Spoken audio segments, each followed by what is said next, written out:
Polri akan segera melimpahkan semua barang bukti kasus dugaan korupsi dan tindak pidana pencucian uang yang menjerat ex-Jampitsus Febrie Adriansyah sebagai tersangka ke Kejaksaan Agung, Kejagung.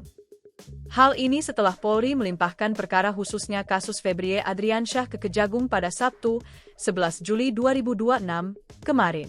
Perkara telah dilimpahkan ke Kejagung untuk dilanjutkan penyidikannya, kata Kabak Ops Kortas Tipidkor Polri Kombes Ahmad Yusuf Afandi saat dihubungi wartawan, Minggu, 12 Juli 2026.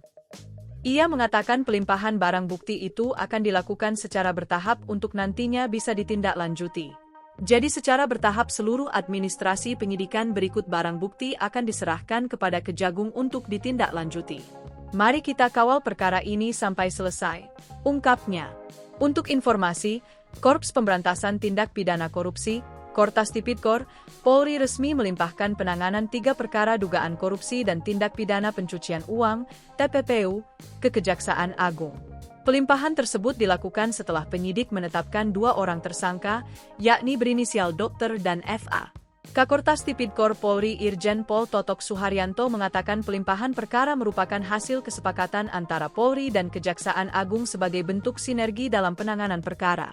Kita telah sepakat dengan Kejaksaan Agung bahwa penanganan penyidikan terhadap 3 perkara telah dilimpahkan ke Kejaksaan Agung dalam rangka sinergisitas sebagaimana yang telah disampaikan PLT Jampitsus, kata Totok di Kejaksaan Agung Jakarta, Sabtu, 11 Juli 2026.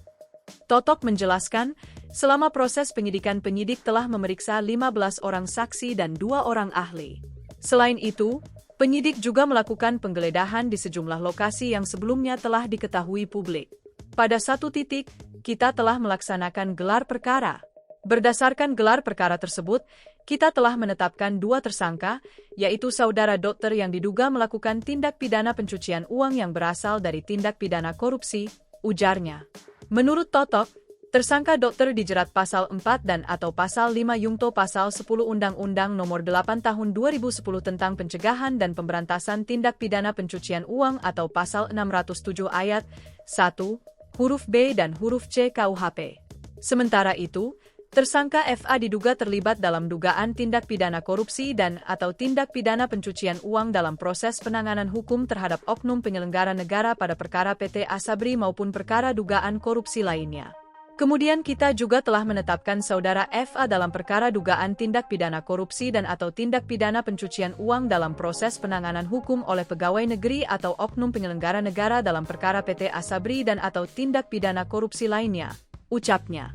Atas perbuatannya, FA dipersangkakan melanggar ketentuan dalam Undang-Undang Pemberantasan Tindak Pidana Korupsi serta Undang-Undang TPPU. Totok menambahkan, penyidik juga telah menahan tersangka dokter.